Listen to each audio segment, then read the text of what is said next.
Some of this stuff is so crazy that it literally is not even on Cyberpunk. Like these are things like this, like a betting app collaborating with a major news outlet.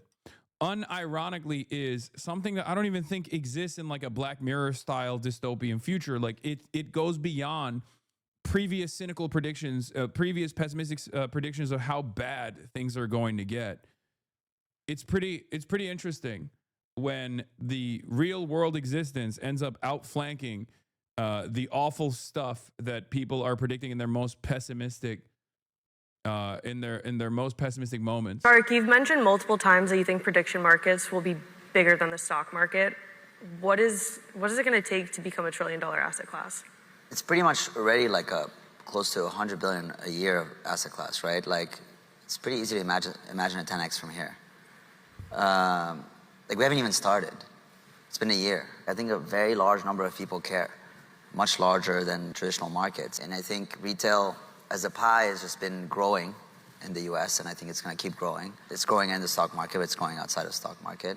The long-term vision is to financialize everything and create a tradable asset out of any difference in opinion. And I think if you do build a general purpose exchange that can resolve differences of opinions on anything, like the TAM is quite massive, quite a bit bigger than the current TAM of the stock market. I think putting aside sort of the retail trading and the institutional trading product, like there's sort of this separate product, which is like, we are living in a world where like we have an abundance of information, but there's a lot of noise, and like we don't really understand what's real from what's not. And prediction markets are an antidote to that. They do a very, very good job at distilling information and surfacing truth to people. And you're seeing this sort of massive shift where like people are using them whenever they think about questions about the future, you know, whenever they're debating about anything.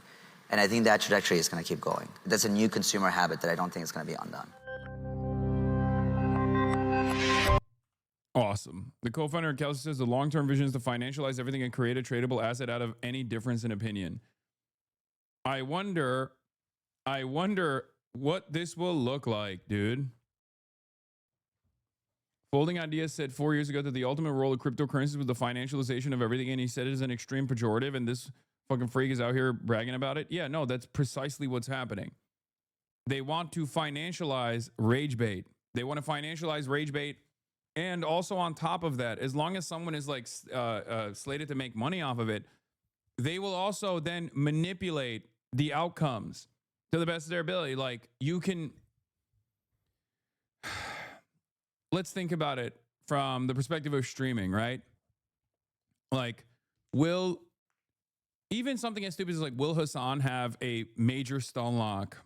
And this seems like kind of stupid to bet on, except as we saw already, there's like a bet going on Kalshi right now about whether or not I will attend the Zohran Mamdani swearing in ceremony. There was a bet on, I think, Polymarket about whether or not I would actually get arrested, right? And if you have enough financial interest, you can basically dump a shit ton of money. You can basically dump a shit ton of money into one direction and then try to manipulate the results of that. Like someone could literally do this like will Hasan get arrested thing, right? And basically dump like a couple $1 million into the yes option and then try to fucking swat me, for example. Like that's so insane.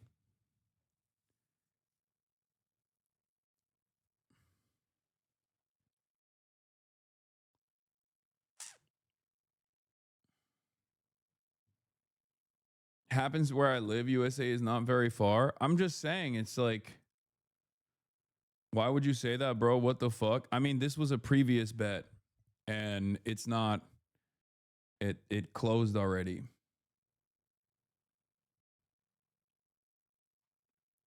But the point that I'm trying to make is that things are going to get even more dystopian. Getting kidnapped to be brought to the Zohran Mamdani inauguration to fulfill their yes gamble, or the opposite, trying to stop me from going to the Zohran Mamdani inauguration because they dumped a shit ton of money into it, right? Like the opportunities are endless.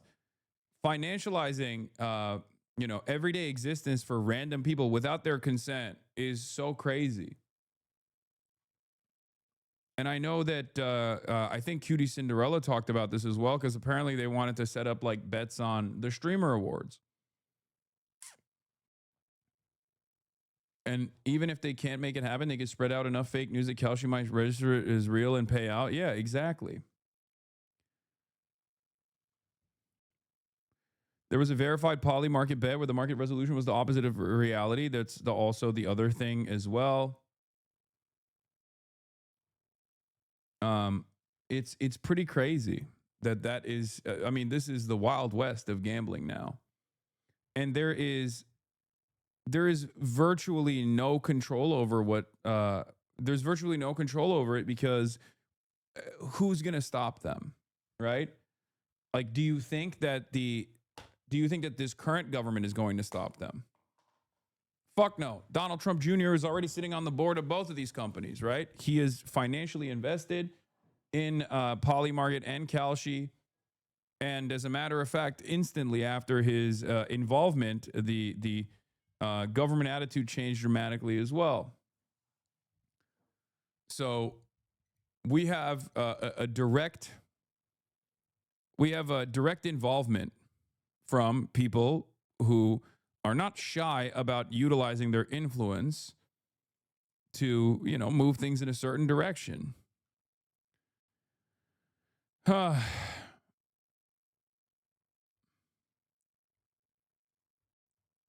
What's Adam Johnson says, what's noteworthy about CNN entering into the gambling business with Kalshi and letting viewers wager on genocide, war, and famine is that it receives zero critical coverage from mainstream media. They've entirely embraced the press release framing of the prediction market data nonsense.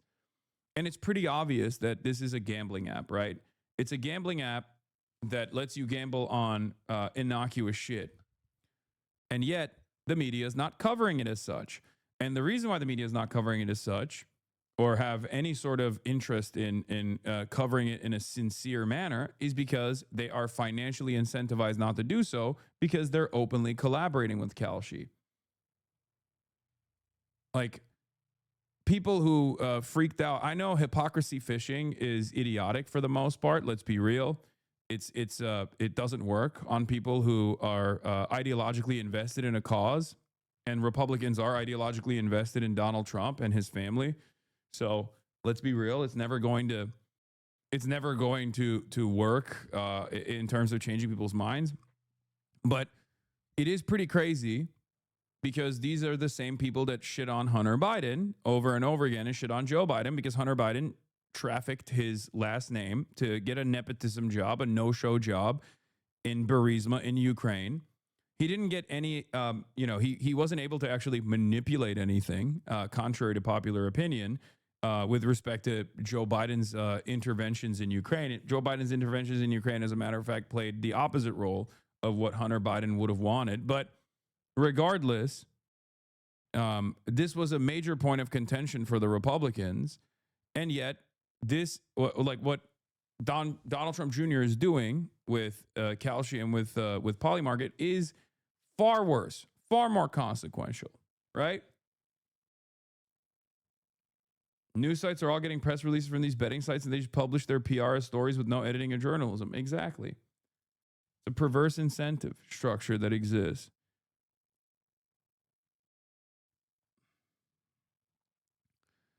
What's noteworthy about CNN entering the gambling business, yeah, exactly, is that they're doing press releases for these companies. There's an institutional conflict of interest in our media, says Adam Johnson, whether sports or politics, not to be critical of the unchecked rise of gambling in media because the C-suite correctly views it as a cash cow, so the vast majority of mainstream media just look the other way and shrugs. Even independent creators don't discuss the issue because one of the few reliable sponsorship opportunities for an independent creator is gambling companies, so it's just treated as inevitable and normal. I've personally seen this, and it's one of the things that I was talking about, which is that the most amount of hate that I've garnered throughout my career after Israel comes from my anti-gambling position. Okay? Straight up. All of the fucking Twitter power farmers, like the blue check power farmers, all of this shit. Why has it created an endless cycle of hatred? It's because they all get fucking paid by these companies.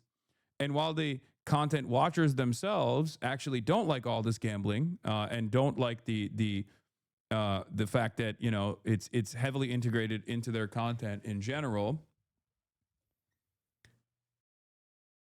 The content creators that they have a parasocial relationship with are consistently justifying it. They're consistently justifying it because they want to make a bag. They want to get the bag from these gambling channels, or in these gambling companies, whether it be Kick, Stake, or, you know, Kalshi, Polymarket, DraftKings, numerous other, you know, numerous other companies that have unlimited funds to promote gambling. RainBet, RuBet, all those other ones too. So that creates this. Can you provide examples? What do you mean? Just lie. Yes. Just don't use those sites. Blue Sky. Can you provide an example? I am currently providing examples. What do you mean?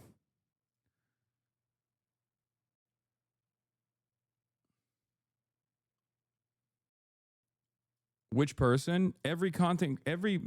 Most major content creators you can find have gotten directly paid by one of these websites. I mean, a lot of the top content creators that went and got a deal with Stake did that, or got a deal with Kick did that. Like your favorite content creators that are you know, cryptocurrency gambling on their streams are not doing so because they just enjoy the act or anything. They're doing it because they're getting paid to do it. All the way from Drake to virtually every top content creator on this platform and many others.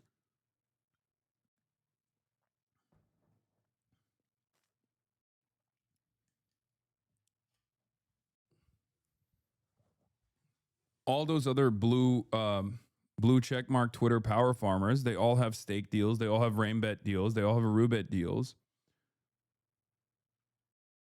Would Twitch let you talk shit about their prize picks? I mean, Twitch doesn't have any editorial control over what I say and what I don't say. I'm criticizing DraftKings and prize picks and any other all these other gambling companies as well. This chatter is the same one who fell for AI articles about your dad being a billionaire. Laughable media literacy. Yeah.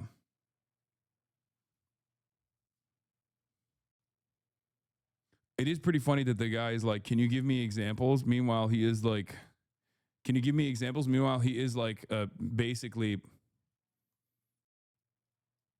let stupid people lose money. Just don't use it. Forehead. I agree. You are the person I'm talking about that gets duped by content creators who go, nah, dude, just gamble responsibly. What's fucking wrong with you? And then your favorite content creators say that, and then you come in here and you repeat it. You know?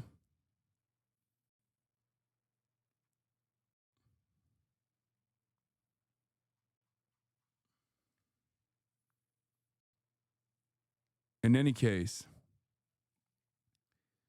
unless the state stops it, capitalism will financialize everything, says Ben Norton, turning it all into a casino with rampant insider trading. The legalization of sports betting in the U.S. led it to spread like cancer. Now the corporate media is turning the news into a gambling opportunity. Mention your Polymarket offer. Yeah, Polymarket offered me $1 million as a starting position to enter negotiations so they could sponsor one day of streaming on election night, and I said no. Very famously, and you took it. Yeah, I famously took it.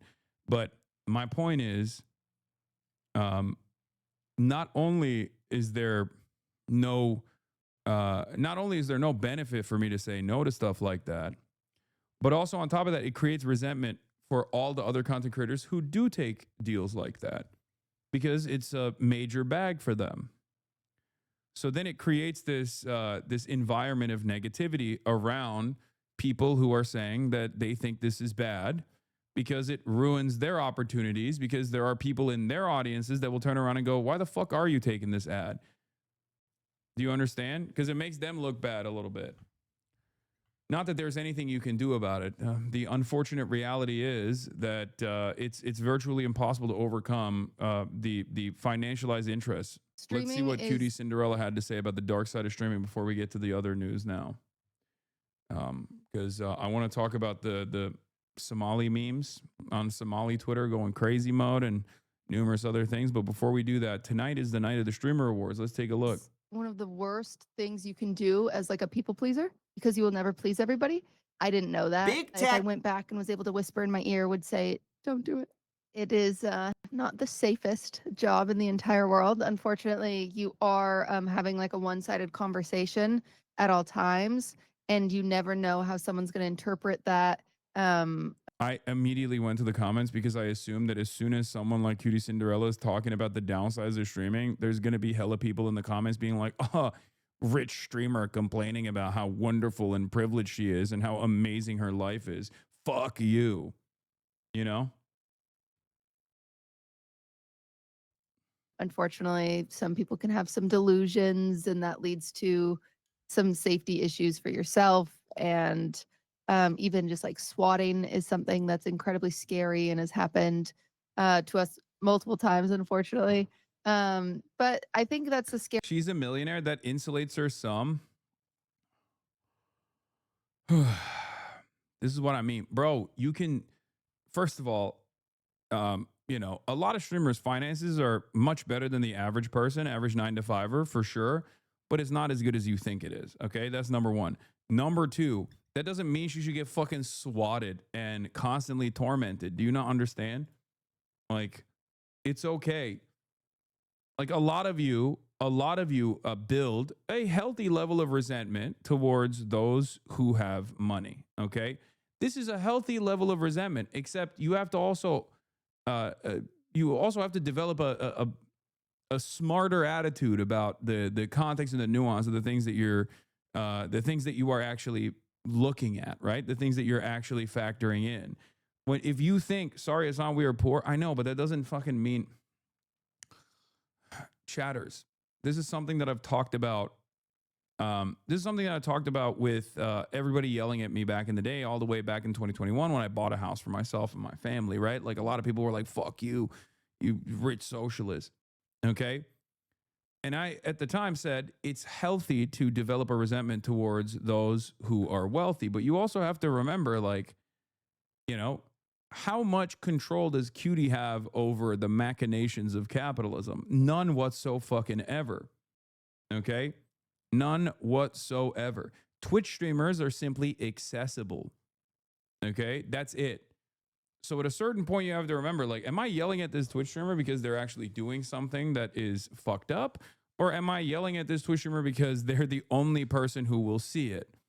Because, you know, there is a difference between Twitch streamers and, I don't know, fucking Mark Zuckerberg or the average CEO even.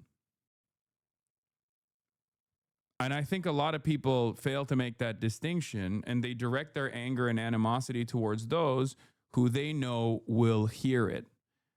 And it's, like I said, a byproduct of having a level of healthy resentment towards those who are successful, those who have actually made it in a system that is very dog eat dog, in a system that is designed to basically wear you down to the bone. But I always say that the anger is oftentimes misplaced when it's directed towards people like Cutie Cinderella or Twitch streamers in general. Of course, people will, you know, whatever I say in this circumstance, go through one ear and out through the other. People say, says you, you're only saying this because you want people to get off your ass, when in fact we will hold you accountable or something like that. No, I've been saying this for many, many years. And the reason why I've been saying this is because you're not doing praxis when you do shit like this. You're just simply chirping. You're chirping as someone who has a much similar class position to someone like yourself. And the reason why you're doing it there is because you and I both know that yelling about Elon Musk is not actually going to change anything.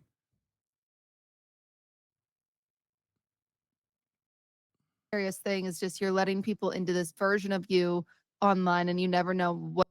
Commentators in general nowadays. Hi, my name is Emma. This is my impression of the average Twitter discourse nowadays. Such a fun day with my friends. We went to a restaurant that I have been dying to try and then ended the night with a movie night and some cocktails back at our apartment.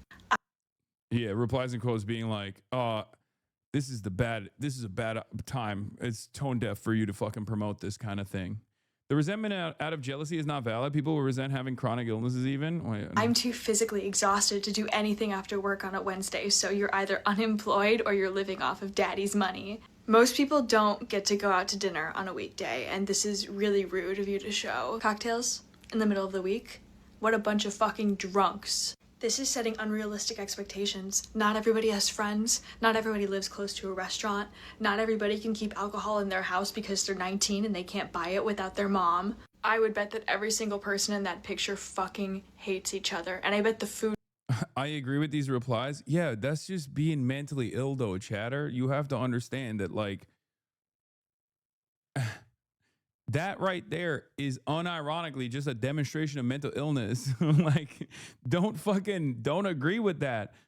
That's what I mean. There's always motherfuckers who do this. That's fine. No, it's not fine. It's not a healthy attitude to have in general. It's also not even a fucking productive attitude to have. You're just basically, you're like a serial bad faith guy. That's all this is. I love Netflix has struck a nearly $83 billion deal to acquire Warner Brothers, beating out Paramount and Comcast after a bidding war. If finalized, it would unite the world's largest streamer with one of Hollywood's oldest studios, giving Netflix access to major franchises like the DC Universe, Game of Thrones, and Harry Potter. Warner Brothers would spin off cable networks, including CNN, TNT, and TBS, before the deal closes. Did you enjoy having COVID? Yes. Chatter is right. You disease perverts are killing people. Yes, I love having COVID and I love spreading COVID. And I think all of the third spaces are specifically designed to kill people. Yes. The move raises big questions about the future of theatrical releases and serious concerns about market concentration. It's expected to face intense antitrust scrutiny from the Trump Justice Department. Joining us now to break it all down is Matt Bellany, founding partner of Puck and author of Puck's What I'm Hearing newsletter. Thanks for being with us. Thanks for having me. So Netflix built its reputation. It's prided itself on being a builder rather than a buyer. So what does it want with Warner Brothers, and why now? I think there's a couple things. I mean, Netflix, as prolific as it is, it does not have the intellectual property that has accrued at a 100-year-old studio. Everything from Batman and Superman to Harry Potter to all the films that are in the Warner Brothers library. They can both exploit that on their service, put the films directly on the service, and they can also make new films and TV shows based on that IP. And for a service like Netflix that's really only been making original content for about a decade, that is extremely valuable. And on the HBO side, that's a big competitor. So they take that competitor out, and they also have now a premium version of a streamer to put next to Netflix, where they could use it as an upsell, they could bundle it together, they can get a whole lot of data from it. They can do a lot of things with that. So it's really valuable from both streaming and the studio side. A group of film producers sent an open letter to Congress warning of, this is a quote, cascading disastrous outcomes if this deal goes through. The Writers Guild of America is also opposed to it. They basically see this as giving Netflix monopolistic control over the industry. Do you see those concerns as being valid? I do. I think that anytime you take a buyer out of the entertainment ecosystem, that's necessarily going to trickle down to talent. Now, if you ask Netflix, they say they're going to be making more. They're going to do more with these assets. But history has shown that when you buy something, there are synergies. You don't compete against each other for talent. And overall, it helps depress the prices that people are able to get from you. So I do see it. Now, the extent of those concerns are really what's at stake here, because it could be a small problem. It could be a catastrophic problem. If HBO Max simply goes away and Netflix kills it, then that's a huge problem for the talent community. If Warner Brothers stops licensing its films out to other services, or if it stops making TV shows for other services, That's a big problem for the creative community. I think there's a lot of anxiety. Low key, this shit makes me appreciate Apple more. I know it's stupid, and Apple is also a exploitative mega corporation that actually engages in tax sheltering by operating out of Ireland and all this stuff. But like in terms of content, at least there's a fucking competitor there. And also it's one where they are straight up dumping money into, they're straight up burning piles of money to make premiere TV shows. Apple TV is also so CI coded with how many counterterrorism and spy shows they put out. I haven't really seen any of that stuff because it's not in my field of interest, but I would say the same about like Amazon Prime too. They all make that stuff. They only have Severance? No, Pluribus, Severance. Virtually every Apple TV show that I've watched, even a little bit, is good. And I should have said Prestige or Premium. Whatever, it doesn't matter. Foundation, Silo. Prime has all kinds of junk on it, and so does Apple.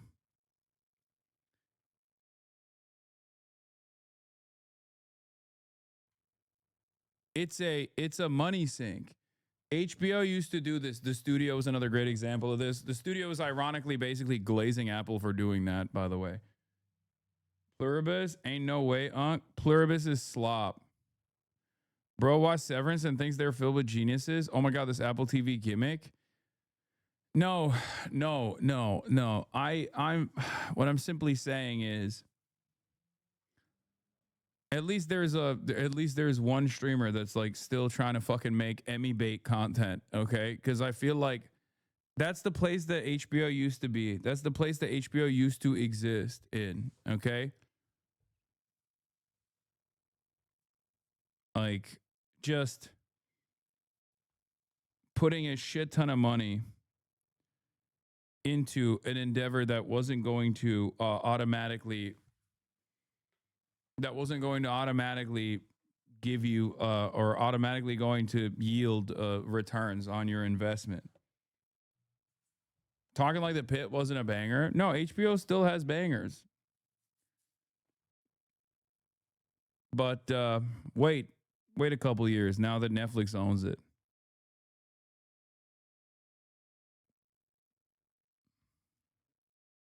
Within Hollywood right now, because we just don't know what's going to happen, and that leads all of these organizations to the darkest place, and they're just trying to plant their flag right now and say, okay, this could be very bad. What kind of oversight is the Trump administration expected to bring to this deal? There's a couple things. I mean, it's not the if they do any oversight at all, it will be specifically to benefit Larry Ellison or some shit, okay? There is no world, I do not have even a fraction of confidence in this administration ever actually following through on oversight for any mega corporation beyond advancing some sort of like petty vengeance agenda, okay? Oh, they made too much woke. You know, I don't want to gift this to Netflix because Netflix hates me. They're doing too woke. They're doing woke too much and I don't like it. That's the only way. That's the only way that you could get any sort of fucking oversight from this administration. They literally have used they used the FTC to try and censor Jimmy Kimmel. Like that's to the extent of the regulatory body at this point and like how they command the regulatory body. If you want to understand it, that's what they're doing. Transfer of a broadcast television license. So the FCC does not get involved here, but the Justice Department can sue to block this merger if it feels that it runs afoul of antitrust concerns. That actually happened. Yeah, Netflix, Sarandos needs to give Donald Trump a fake peace prize or something. They need to. That's the way that Trump will allow this merger to go through, you know? Happened when this company, Time Warner, was sold 2 times ago. And the first Trump administration sued to block it. It lasted about 2 years. Ultimately, the deal was allowed to go through, but it really hampered that company when it merged with AT&T. Now, there's the added element of politics in here because the other bidder that did not get this asset is Paramount, which is owned by the Ellison family, and the Ellison family has pretty close ties to Trump. And when the Ellisons Yeah. bought CBS earlier this year, they installed some more Trump-friendly figures at that company. So the speculation was that Trump really wanted the Ellison. Yeah, they're gonna produce whatever the fuck Donald Trump wants as far as movies. Oh my God. I wonder if Donald Trump will be like, you know what? We got to bring back the 90s of peak television and cinema. Okay. You need to do Rush Hour 4, but this time you need to put me in it. Someone like me, a Donald Trump style figure. Every movie has to feature Donald Trump as the good guy. And Donald Trump also has a contractual obligation. Like he has a contract clause like The Rock. The Rock can't be defeated in any of the movies that he's a part of, or at least back in the day, that was the case. And Donald Trump is going to make like these contractual stipulations that he has to be, one, the main actor, and two, he has to be handsome, and three, he can never be defeated in battle. Family to buy this company and own CNN so that it could put their own friendlier people at CNN. That didn't happen, and perhaps the Trump administration would intervene here to stop this. If this merger goes through, what would it mean for CNN and Warner's other cable assets? Well, this is the interesting thing. Netflix is not buying the cable networks. The other suitor, Paramount, wanted to buy everything, but Netflix didn't. They don't want to be in the cable television business. So what's going to happen is these television assets, including CNN, are going to be spun off into a new company that will debut, they plan, next year. So when that happens, anyone can come along and buy CNN. Could be the Ellison family that already owns CBS. It could be some other rich person. It could be another company in the media space. But CNN will essentially be up for sale when this spinoff happens. What are you watching for as this potential merger progresses? I'm watching to see if the Ellison family, the other suitor, they might go hostile on this merger. They might say that this was a bum deal, that they were not given the opportunity to overpay or outbid the entity that got it, Netflix. And they could go directly to the shareholders to stop this. They could also sue, or they could put together a bigger bid and try to steal it away from Netflix. That happened when Fox was sold about a decade ago. Comcast came in and tried to block Disney from buying the Fox assets with a bigger bid, and ultimately made Disney pay more money to acquire Fox than it would have if they had not come along. So this is the early days of this merger, even though they have a signed deal. Matt Bellany of Puck, thanks so much for walking us through all this. We appreciate it. Thank you. Yeah, I'm afraid this is going to block. Trump's going to block this deal, then gift wrap WB, Warner Brothers, and hand it over to his buddy Ellison to become another extreme right wing propaganda media machine. Yeah. You know, things can always get worse, I guess. Someone's got to merge, though, you know? Buy CNN using a rigged Kalshi bet. One about buying CNN. It's great. You think they miss Lena Khan now? Who's they? The reason why Lena Khan wasn't brought back is specifically so that they could do stuff like this without any scrutiny whatsoever. That's the whole point, chatter. When you say they, do you mean like the people? Because the people should be, the American consumer should be missing Lena Khan if they are aware that these sorts of mergers have negative consequences in their experiences. You know?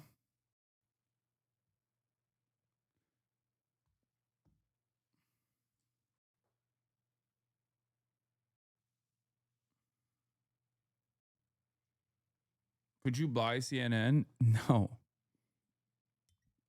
No, chatter. I do not have like a couple $1 billion lying around.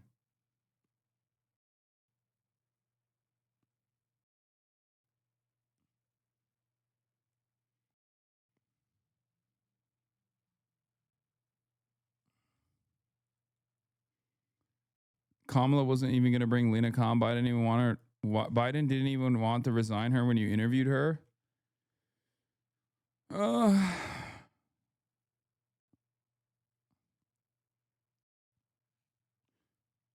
are you feeling today? Tired. The man accused of placing the 2021 You mean resign as in like re-up her contract, right? Capitol Hill pipe bombs to remain in jail pending future hearings in this high-profile case. Brian Cole faced a judge for the first time on Friday. CBS News broke the news of Cole's arrest Thursday morning. Authorities. Yeah, this is an interesting predicament. They finally, after 5 years of investigations, figure out who actually was the one who was responsible for the pipe bombs. Brother, what's with the lighting change to fluorescent? It's not. I think the colors are better now.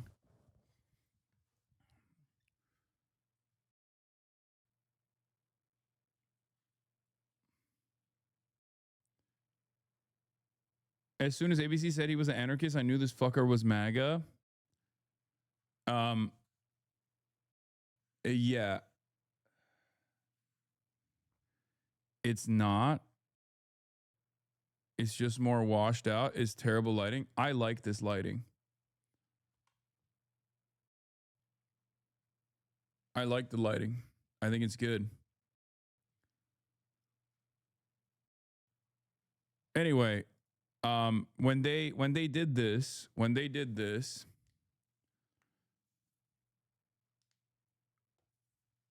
oh my God, everyone apparently fucking hates the lighting. Oh my God.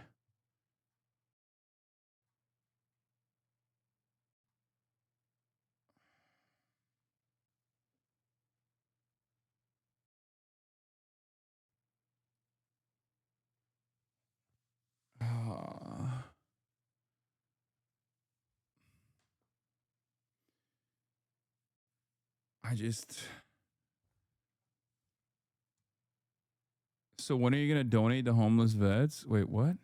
Where the fuck did that come from?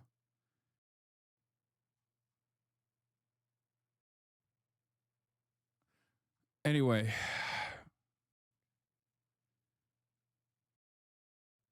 is that the new meta? I have donated to homeless vets directly, as a matter of fact, on stream. Not just vets, but just like homeless people in general. It's just warm, fuzzy yellow lighting is the meta now. Do whatever you enjoy most. Okay.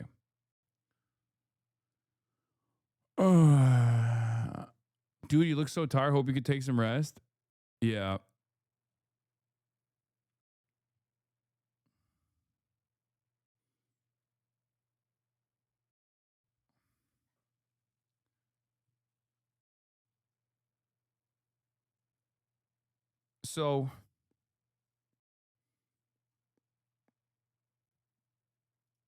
So here's the thing, okay?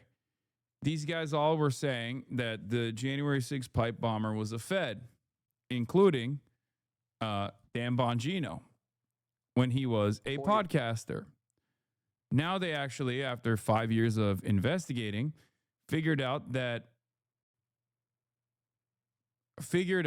potentially this guy wasn't a Fed, or I don't know, maybe he still is, but it turns out that he was also a firm and committed believer. He was also a firm and committed believer in the conspiracy theory that the election was stolen. Had been searching for a suspect for nearly 5 years. CBS News Justice correspondent Scott McFarlane is in Washington with what we're learning about this high-profile case. For like a day, they found out that he was black, and they were like, oh, woke leftist, Antifa. And then they found out that he was, he believed that the election was stolen. And then they very quickly stopped. Brian Cole's Friday court hearing was brief, just minutes. Cole has hired an attorney and will remain in jail pending a hearing in about 2 weeks. But CBS News has learned Cole has been speaking with investigators for hours already. Multiple sources tell us investigators believe Cole is a Trump supporter and is the person who placed 2 potentially deadly pipe bombs on Capitol Hill January 5th, 2021, the night before the U.S. Capitol insurrection. The Department of Justice is still not answering questions about Cole's suspected motive or what connection, if any, he had with the riot by Trump supporters that injured more than 140 police. The bombs diverted officers when they were discovered at the very moment the mob breached the Capitol grounds. Court filings in the case say investigators link Cole to the bombs through cell phone records, which allegedly... If Trump is a real one, he pardons them. I'm just saying. If you're a real one, you pardon half the pedophiles that did January 6th. You might as well pardon this guy too. I mean, he was your guy. Yeah, you can't be pardoning some of the January 6ers and not all of them, you know? It's fucked up. Place him near the scene January 5th, 2021. The department also alleges purchase and credit card records show Cole bought some of the bomb components or components similar to those found in the bomb beginning in 2019. Cole faces 2 federal charges for unlawful explosives and has not yet entered a plea to the charge or made a statement about the case. For CBS Saturday Morning, Scott McFarland, Washington. What would you say to the president if he were standing here right now? Mr. President, we campaigned for you. This guy could argue in court that Trump already pardoned him. I mean, there's an endless opportunity here, but yes, initially the Republicans they talked about how this guy was straight up a Fed, but they said that about all January 6ers. So technically, even if he was a Fed, Donald Trump, I guess, pardoned a lot of the January 6ers. But regardless, January 6ers that were Feds themselves, they said that all the January 6ers were Antifa. Donald Trump pardoned all of them. Technically, Donald Trump pardoned Antifa, right? But law professor at Quinnipiac, Wayne Unger, says, I suspect Brian Cole's alleged DNC-RNC pipe bomber defense counsel will move to dismiss the charges on the basis of Trump's blanket pardon of all January 6 defendants. But since Cole's alleged acts occurred on January 5, the defense counsel will face the uphill battle here. So he's technically not a January 6er, but a January 5er. Okay?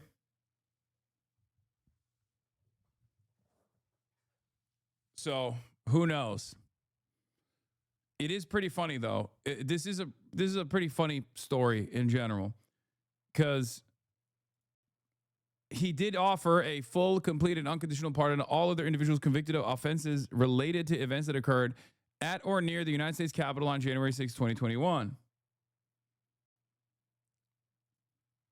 Anyway, here is Dan Bongino talking to Sean Hannity about whether or not this guy was a Fed. Let's take a look at what he had to say now that he's the deputy director of the FBI and not a podcaster. You know, I don't know if you remember this. This is before you became the deputy FBI director. You put a post on X right after this happened, and you said there's a massive cover-up because the person that planted those pipe bombs, they don't want you to know who it is because it's either a connected anti-Trump insider or an inside job. You said that, you know, long before you even thought of as deputy FBI director. Yeah, that's why I said to you, this investigation's just begun. We are pretty comfortable. We have our guy. I think there's, again, legal process starts. Yeah, back when I was getting paid to say shit, back when I was getting paid to talk shit, I said some stuff. Okay, I can't be talking shit like that no longer because I'm the deputy director of the FBI. Surface and information, facts start to come out. The public's going to be very comfortable with the investigation that was conducted under Director Patel and his leadership. He's been great on this. But I don't want to, you know, listen, I was paid. Once again, it's not ZOG, Zionist occupied government. It's not FOG, French occupied government. It's POG, podcaster occupied government. In the past, Sean, for my opinions. That's clear. And one day I'll be back in that space. But that's not what I'm paid for now. I'm paid to be your deputy director. What is this? Check this. Found the photo of the pipe bomber. Oh, my God. Oh, my God. Oh, my God. It does look like, he does look like Key and Peele, Black Republican sketch. Oh, my God. That's crazy. director. And we base investigations on facts. And, you know, it was interesting. I was looking out in the crowd today at the presser, and I saw a couple of media figures who you and I both know who promoted the other scandal, the collusion hoax. And I thought to myself, you know, the difference between us and them is, you know, we evolve. As information and new inputs come out, we can produce different outputs because that's what we believe in. We believe in facts and investigations guided by facts. There were people out there in that crowd, I'm sure still believe in this collusion fairy tale hoax. So we'll see. We're going to be guided by the facts as this thing goes forward. And I can't stop the, you know, leave the truck here without thanking the president. Hasan, will you be at the Streamer Awards red carpet today? Hey, man, are you going to be at the Streamer Awards? Sorry, you've already answered this. Chat, will Hasan be at the Streamer Awards? Hi, Hasan, will you be at the Streamer Awards later? Sorry if you've already answered this. Brother, what the fuck? First of all, people from Somalia are not garbage. That's not a biased statement. That's not partisan. That's not anti-Trump statement. It's not a political statement. It is simple, factual, a human statement. But let's sit with this for just a moment. That word, garbage. Chat, you need to remember that previous Somali guy that we were talking about voted Republican for 25 years, as in he literally voted for the Republican Party during the peak of the global war on terror. That dude is not going to ever vote for a Democrat. That dude is a psychopath and not reflective of the broader opinion within the Somali community in the United States of America or anywhere else for that matter. Okay?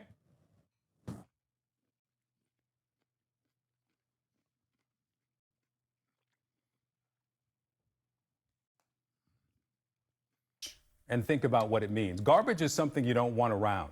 Garbage is something disposable. Garbage is something you throw away, you discard. Garbage is worthless. Garbage is how the President of the United States characterizes Somali people, all Somalis. Presumably, that includes Somali Americans. The President says the entire nation of Somalia is garbage. And this is not overstating it. It's actually worth hearing again exactly how the President put it on 2 occasions this week. I wouldn't be proud to have the largest Somalian. Look at their nation. Look how bad their nation is. It's not even a nation. It's just people walking around killing each other. The Somalians should be out of here. They've destroyed our country. And all they do is complain, complain, complain. I don't want them in our country, I'll be honest with you. Okay? Somebody would say, oh, that's not politically correct. I don't care. I don't want them in our country. Their country's no good for a reason. Their country stinks. And we don't want them in our country. We're going to go the wrong way if we keep taking in garbage into our country. They complain and do nothing but bitch. We don't want them in our country. Let them go back to where they came from and fix it.